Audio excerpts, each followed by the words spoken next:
As we meet and discuss the life and the work of this part of your family, we pray that you would be a part of our discussion. May your spirit move in our heads, opening them to hear what each of us has to offer, bringing light to both possibilities and realities, drawing us always to consider what you would have us be and do in this time and place. Remind us that we are all called to be bearers of Christ's light, and we love and to love all we meet. Help us to live in such a way that we draw closer to your vision for us and journey faithfully in your way.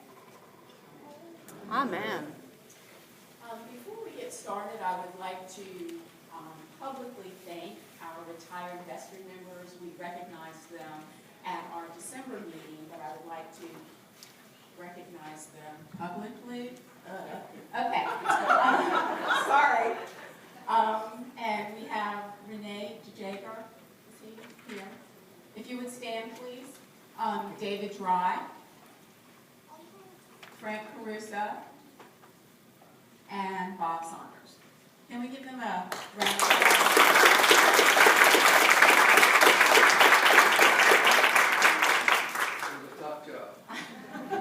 Well, we appreciate your service, Bob, and everybody else.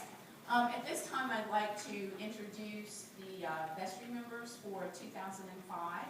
And as we did last year, each of us has a part of presenting information that we would like to share with you from our vestry retreat. And if you guys will just stand and turn.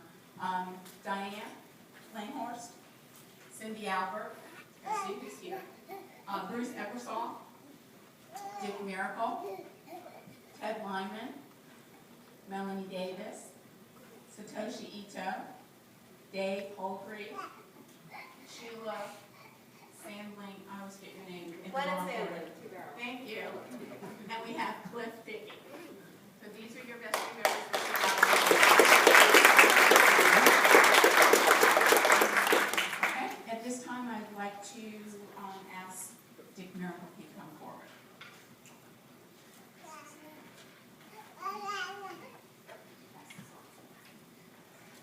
Good morning. I have a 6-page presentation here. Shirley said keep it short, and then I sent her a copy, and she sent it back and said it's perfect. I don't think she even read it. I have the privilege, really, and pleasure of providing you with a brief overview of the state of St. Martin's Church. In the rector's few simple words, our church is a humming engine with everything working well. There is an updated action plan in place based on 5 primary values identified at our recent vestry retreat, which are practicing Christ, embracing, abiding, responsive, and diverse. You will hear more about these in a few moments. Having been absent from the vestry for 2 years, it was extremely exciting for me to see the tremendous results achieved with your support relative to the action plan left behind in 2012 versus what is now in place. To mention just a few, there are now active home fellowship groups in place, extending our ministry beyond the church services in this building. Winter Shelter has been a great success, providing outreach to those in real need beyond our congregation. The needs assessment done in 2012 is being actively pursued to keep our physical plant functioning efficiently. Community Cafe has begun, providing yet another opportunity to older parishioners to enrich their fellowship experience. EYC is more active than ever, if that is possible, with special involvement across generations and providing hands-on service to the church. A Verger ministry has begun to free the rectors on Sunday mornings to be responsive to pastoral care needs rather than be concerned about details of the services. Stewardship continues as a year-round, parish-wide activity, not just a fall pledge drive. Enough. I could go on, but hopefully you get the idea. St. Martin's is a humming, vibrant place of which we hope you are excited to be a key part. Now here are my fellow vestry members to provide feedback from our recent retreat, beginning with Catherine and Dick.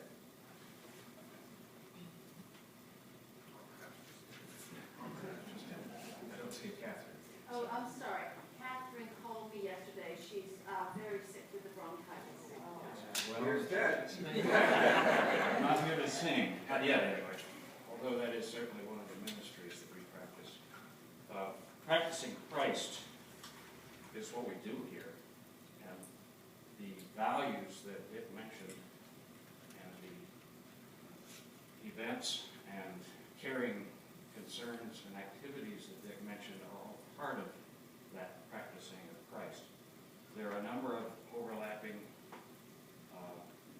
things that take place throughout all of these values, so I'm not going to cite too many of them, so we don't step on toes of people who are following, but we certainly do exactly that, practice Christ. Among those things are the senior pastoral care, the mentoring of teens, the local food and clothing ministries that we support, Thanksgiving meals, walk the talk mentoring for offenders, sharing through Episcopal relief and development, diocesan interaction with the, discourse and interaction with the Diocese of Jerusalem, and the Holy Cross Angelican School in Belize.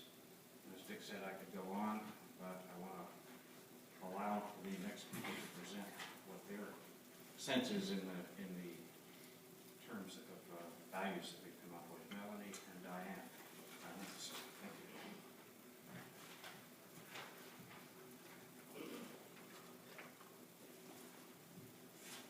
I'm Grandma.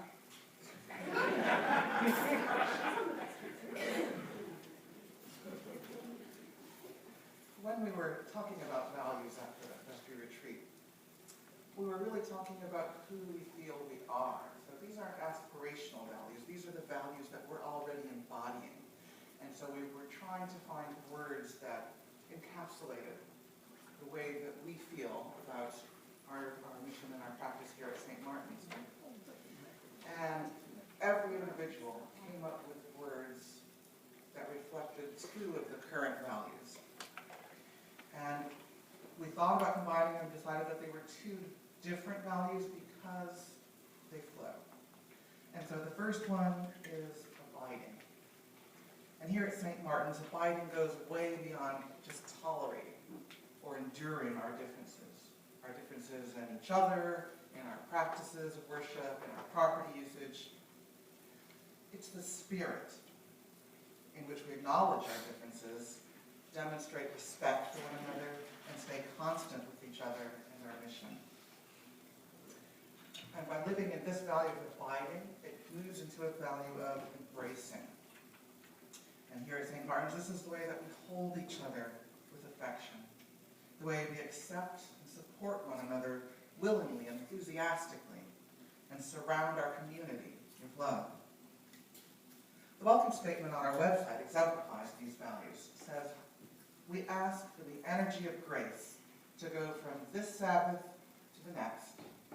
We acknowledge the struggles of the week before us and the failings of the week in the past. And we remember God's eternal fidelity in good times and bad. We recognize publicly that the great desire of our life is the desire for God, whatever else distracts us on the way." So, when we practice abiding, we acknowledge, accept, and remain faithful to our mission statement to extend Christ's unchanging ministry to one another, our community, our nation, and the world. Then the other values naturally flow from this, and we begin to embrace them as a way of life.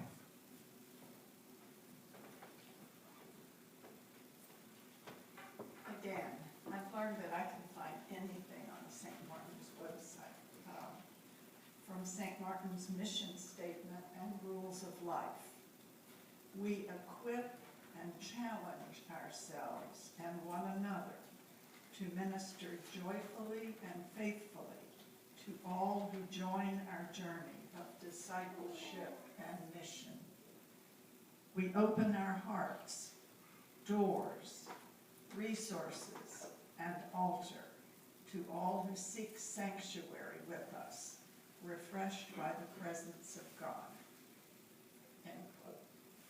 In doing so, we engage in such activities as race reconciliation and community assistance through organizations such as Avalon and Fish, and we support vulnerable members of our community, such as those who are elderly, young, homeless, or at risk of homelessness, incarcerated, or those suffering from substance abuse problems. Barriers break down as we recognize ourselves, our family members, neighbors, and colleagues in these circumstances. As we accept our own weakness and as we nurture others, we realize that God is abiding in us and embracing us. And one last example and a little advertisement is the Walk the Talk ministry that began at St. Martin's in 2003. And this is a mentoring program for men and women transitioning from the regional jail.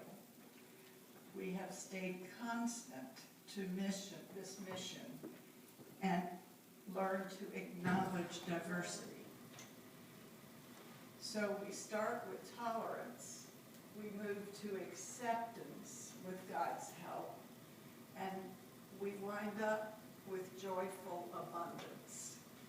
This program is now expanding to a guest house reentry program, and there will be a celebration of that on, I think, the 27th of February, but I'll make sure it gets in the bulletin. Is that correct, Mike?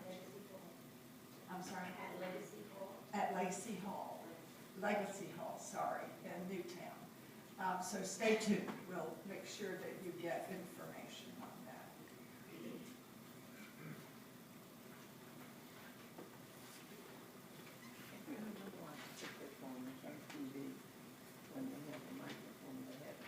Well, I, Sheila, and Dave, and Satoshi are going to talk about, sorry, nice and loud, are going to talk about the value of being responsive. We've talked about practicing Christ, we've talked about abiding and embracing, and what I think is interesting about all this is these are ongoing processes. And so is responding.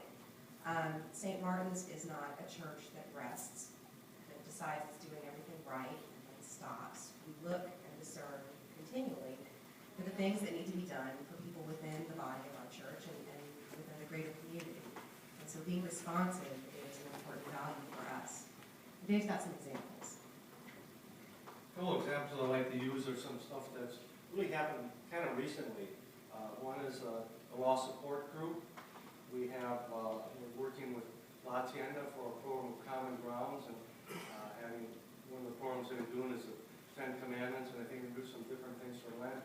We finally got a place that they can do that themselves. First Saturday food fellowship dinner is a great success. Started out with a handful of people, and I think it's about double in size, if I'm correct. And then also this summer, we had the home fellowship groups throughout our community for people to be in their homes. So I think those are just good examples of many that some were mentioned earlier of how our church has been responsive to needs that have come up. And we want to continue to capture these things as we do the work of the vestry. Okay, the responsive value is somewhat different from some of the other values. Up until this point, you might think that the vestry involved 12 august, remote people. Okay, and what we want to do with the responsive value is to remind all of us that we're in this together. Guess what? We don't do very much work unless you tell us about your concerns, your observations, and the kinds of things that you think might improve the mission church. So It is a two-party kind of situation. We're not alone on vestry. We need you to tell us about what you want and so forth.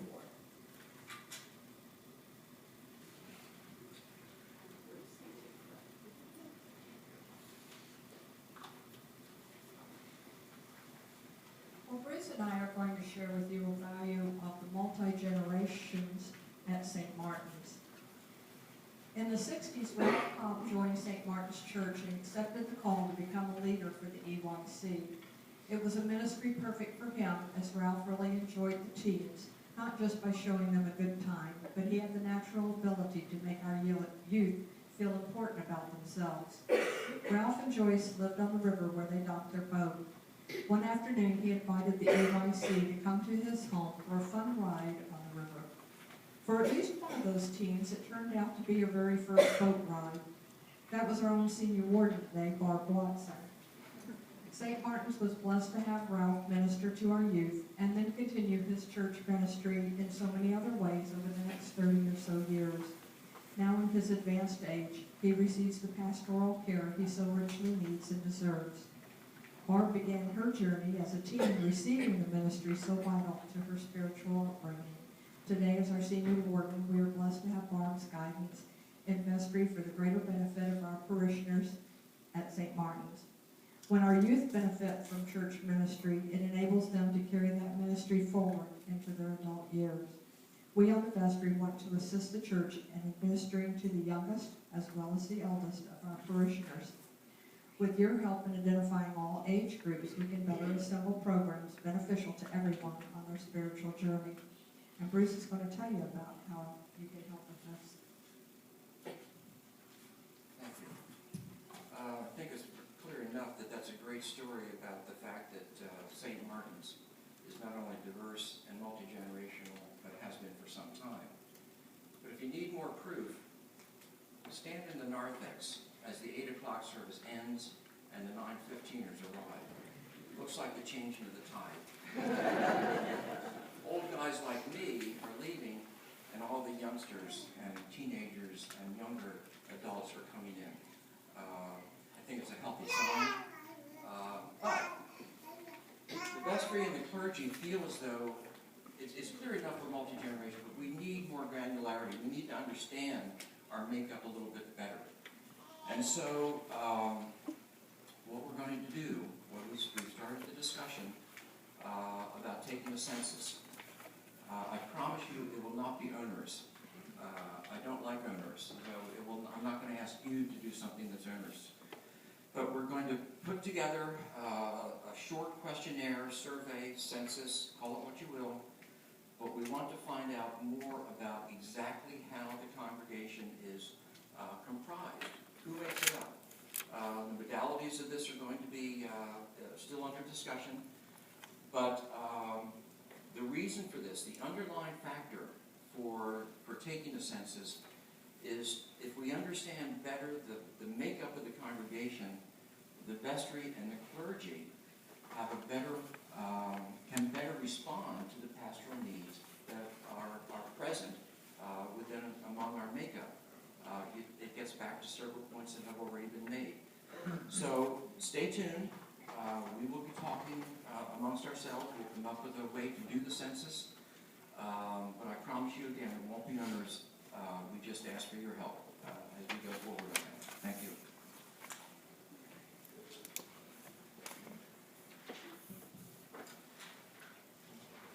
I am not Ron Monarch. However, I would like to grow up to be Ron Monarch. Ron is our esteemed treasurer who gives countless hours and huge capabilities to the task of being treasurer. And he emailed me yesterday saying that he had to go home early from Charter Day because his bronchitis is back. And in order to stop Ron, you know it was as big as a Mack truck. So fortunately, he sent me his notes, so I'm going to present some treasurer's report information. Barb will pick up as senior warden, and then I'll come back with the 2015 information from the treasurer. So pretend I'm Ron. For 2014, these are the things he wanted you to know. 2014 was essentially on target financially. Revenues, in other words, income, was short by $2,126. Expenses were under budget. In other words, we underspent what we expected by $1,458. And the net result is that we had $1,820 less than we expected at the time in which we budgeted. His observation is most of us wish our budgets worked that well, to be off by $1,000 odd. Out of 700,000 total, roughly. So overall, the year was under control for 2014, but Ron wanted me to point out a trend that we're seeing if we look over multiple years. Revenues in 2014, in other words, income that came in 2014, was less than given in 2013. Givers of record were 17,000 less than in 2013. Actual pledges were 6,000 less than in 2013.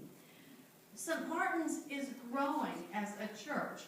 There are more people that we're ministering to, but there's a shift from older, more established parishioners to younger families who have lots of financial demands and some cultural changes going on there in the midst of all that also.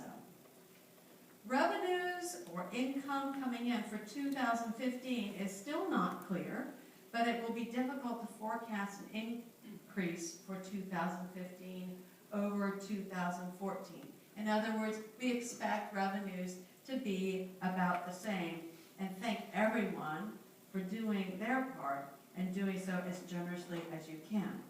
But we are noticing that declining trend in revenue from 2013 to 2014, and we're gearing that into our planning. Currently, we are behind in 2015 pledge renewals. In other words, we need to make up some of that.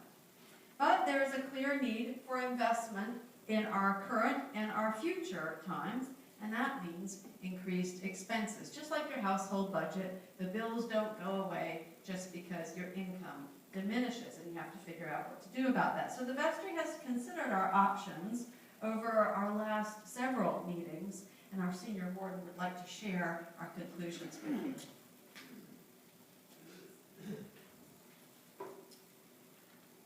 The vestry believes that we are at a critical junction in our growth and mission, and that we must invest in several areas. Stability in our clergy ranks. We have a history of training assistant rectors and then losing them to other churches when they are ready for more responsibility. The rector has recommended, and the vestry has agreed, that Clay Riley will be promoted to associate rector and his compensation be adjusted to conform to the diocesan guidelines. We should also note that Shirley's compensation is below diocesan guidelines for her tenure. At her request, we have deferred a one-time adjustment for 2015. We want our clergy to stay with us for several years, and so we feel that's important. Continued program support. This is staff assisted by very passionate and dedicated parishioners who are all sitting here and some who are not here today, as a critical driver to the program development, and St. Martin's is blessed with an experienced staff that takes care of considerable administration, Christian education, music, and finance. The rector has recommended, and the vestry has agreed, that the staff should be rewarded with modest increases. Direct program expenses will remain relatively flat this year, and emphasis will be placed on faith formation and fellowship. We have an increase in pastoral care and parishioner visitation. Our demand for additional pastoral care now exceeds our clergy's ability to serve our parishioners. The rector has recommended, and the vestry has agreed, to add part-time staff to assist with this increasingly demanding task. Facility maintenance. 2 years ago, a consultant's report discussed the aging of our facility and the need to stay with our current regular maintenance and build a long-term maintenance reserve to deal with inevitable equipment failures and physical deterioration. The vestry believes the long-term maintenance reserve can be built rapidly after the mortgage is paid off in May 2016. That will free up $65,000 per year. In the meantime, we have a building capital reserve of approximately $20,000, which has been used sparingly. For 2015, we have increased the annual maintenance by 40% and provided some additional handyman services. There will also be some small increases, including our collective desire to increase our diocesan pledge, will not happen overnight, but will increase this year by about $1,000. The vestry recognizes that revenues will take some time to build back up to the 2013 level. But the vestry believes we cannot wait to tackle problems I have just discussed and has approved going forward with a deficit budget. That deficit will be about $50,000 this year. Fortunately, St. Martin's has been very blessed with a small but steady stream of unrestricted gifts, primarily through the bequests for the future ministry of the church. The vestry believes now is the time to invest some of those funds in our future. In addition, the vestry will form a special committee this year to examine additional sources of income within our means. The treasurer and the chair of the finance will be asked to join that committee. I'm now going to ask Shirley to summarize where money will be spent and the impact on our balanced budget. And after this meeting, both Shirley and I will be available, I should say, at 11 o'clock service, with any comments or questions that you might have. Thank you. Hear the words of Ron Monarch.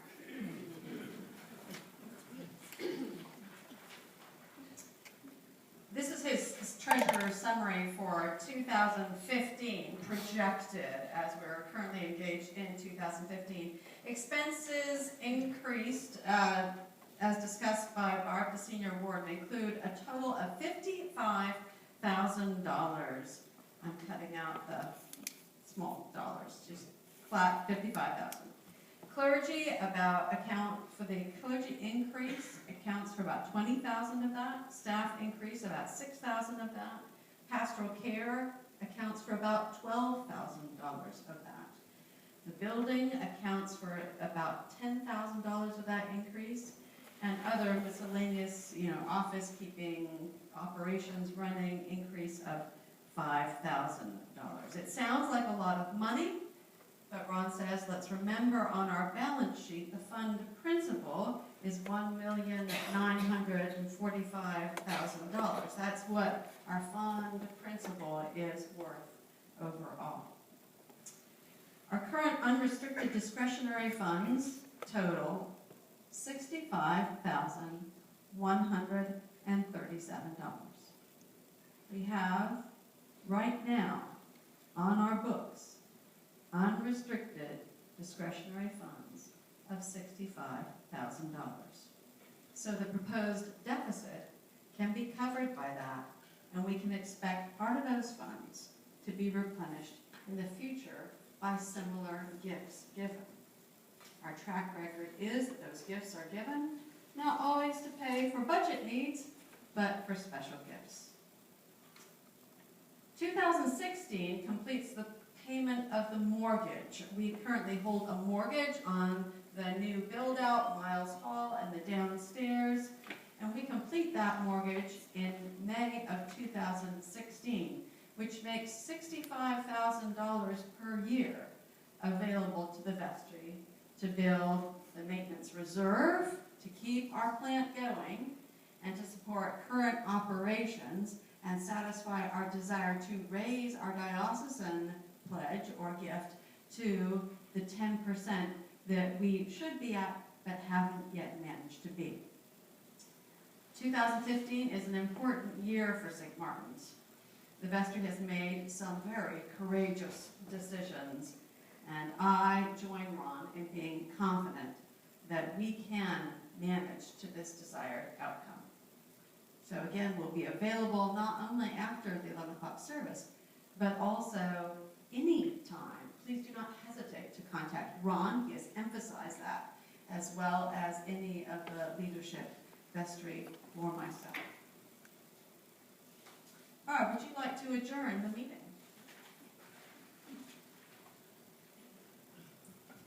So I'd like to, Oh, you know what I just noticed? What, we early? How did that happen, folks? We're good. We were It's 10:40. Is that what you all have? Holy moly, we have time for questions. What did you want to do, Diane? well, since we have so efficiently run the meeting, are there questions that people have that they'd like to ask? Or things you want to talk about? Can I bring the mic? I'm loud. Okay. No, we need the mic. No, we need the mic. Okay, I just a historical question. What was at this time last year, what was the forecast for revenue and cost? Were we forecasting a deficit this time last year? Yes, we were. So this deficit that you're forecasting at 50K might actually come in smaller. Yeah. Thank you, David, for pointing that out. As a former finance committee chair, you know our historical trends as a congregation, that we tend to budget pragmatically or conservatively, and our donations come in higher than we expected them to. That is historically the trend, and we would expect some of that to continue. We are also signing ourselves up for more of a deficit than would normally be covered by that normal trend. But the pain of that is diminished by our historical trend of more generous giving than we anticipate. Does that make sense to everybody? Okay, so there's item number one. So it's definitely don't panic mode.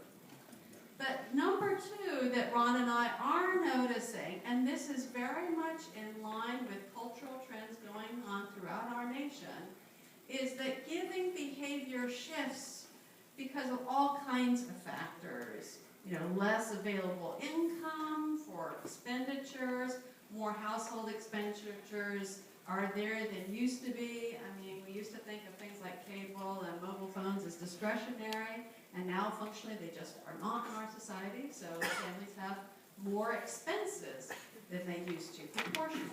So we're also kind of noticing those larger cultural trends and saying, let's also realize that we're going to need to really work on income generation in order to fund the church the way you, the congregation, have clearly stated you expect us to behave in terms of the ministries we provide. Any other questions or comments?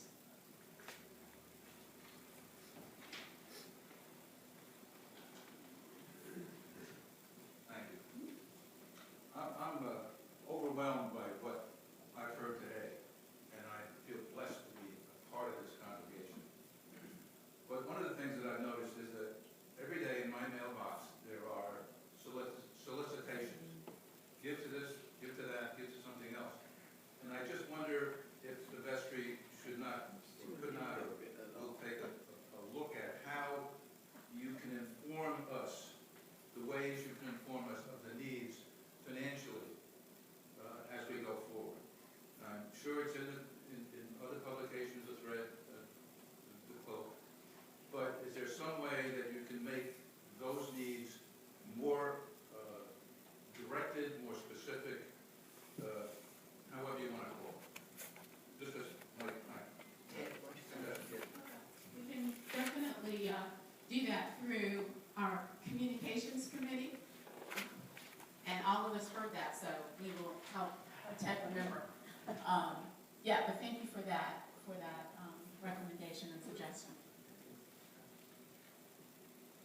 Ted should do this, but we put out a brochure of sorts last year that cut it all down and cut it out and all that. So we tried to do that.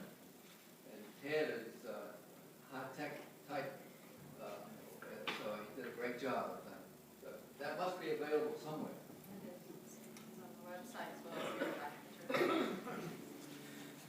Looks like this, probably most of you have seen it. But it's one way to have done it. Is it all available online? I just wanted to say thank you to the vestry for your leadership and for reminding us that we are a values-driven congregation. I think that's really important.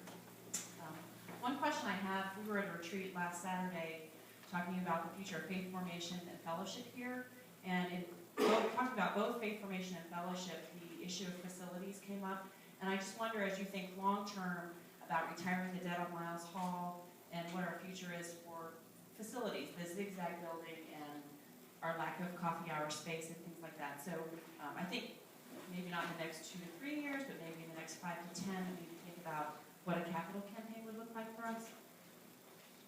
And I will say that that's a conversation that the vestry continues to have, and looking at the strategic planning and also looking at the age of our facilities and the needs of the congregation, those things come up. And again, as Bruce was talking about in the census and also looking at who's here and then what our needs are, that is definitely something that's going to be addressed. I'd just like to add a comment to that, is we do have a plan for kind of like, okay, when's this roof going to go, kind of for aging things. But also we're going to do is we want to put together a strategic plan so we can look at the future to say, do we want a zigzag building? Do we want something different? So we're starting to get some traction on that as well. Yeah, specifically with respect to the zigzag building, one of the action kinds of things on our agenda for 2015 is to begin to look at possibly 2025 as a replacement date for the zigzag building. And I think one of the other things that we've also realized is that we do have some limitations here.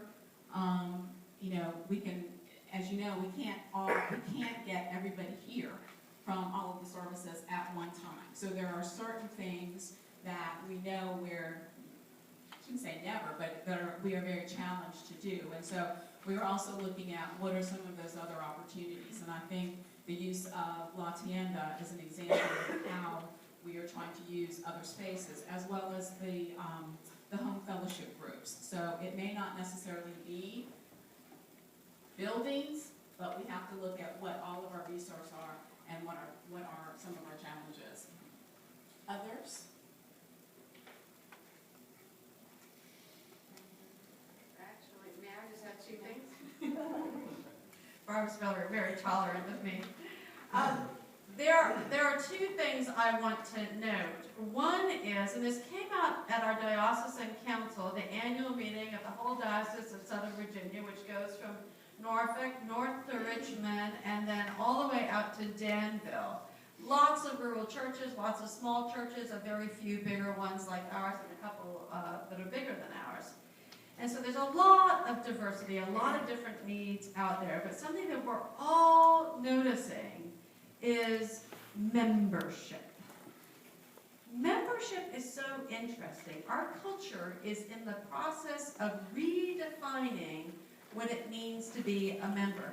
Member used to be, I was born an Episcopalian, or I was brought into the Episcopal Church and received by the bishop and confirmed, and so I'm moving to Baltimore and I'm going to have my letter transferred to the local Episcopal Church. That was membership. Now what we're seeing as membership is there's a lot of people who love St. Martin's in our community. There are a lot of people who are here for AA meetings, who are here for music recitals and for music lessons, who are here to receive coaching, who are here because they're area musicians who are on the younger spectrum. They're not affiliated necessarily with any church, but they have warm and positive feelings toward this place because they know it to be a place of hospitality that accepts them. So what we need to remember is we're having a positive influence of church that goes beyond the membership numbers. In other words, we're in a missionary era where we're learning to be a small group of people who has a large impact on the area and who enacts God's reconciling love. And so when we talk about statistics and finances, somehow we need to always bring that back into the conversation. And it's hard because we can't measure those things. We don't have numbers behind those things. But I implore you, whenever we talk about statistics or finances, to remember our missionary impulse that is pulling us out to people and pulling people into us. And I'm looking out there and I'm watching some of the movers and shakers who are making that happen. In other words, we've got a permeable membrane. That's what they learn in middle school in biology, right? There's a permeable membrane. Things are coming in and things are going out. The other piece I just want to say briefly is how enormously grateful I am to have the opportunity to serve alongside you, to serve the Christ who walks in those doors in the faces of one another, as well as the Christ who's beckoning to us from the future moment, who is already at work doing the work of God that we have not yet imagined. It is my profound pleasure and honor to serve with you.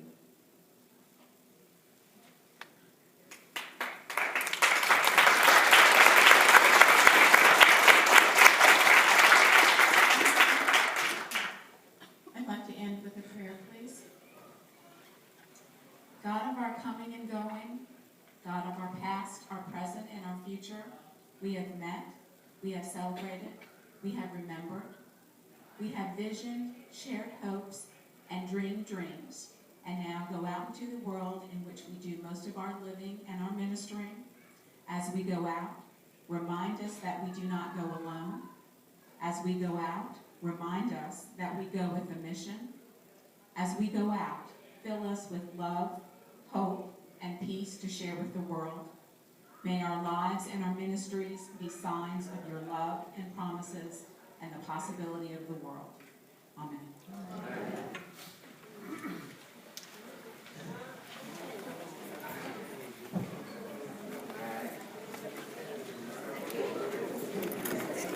Hey.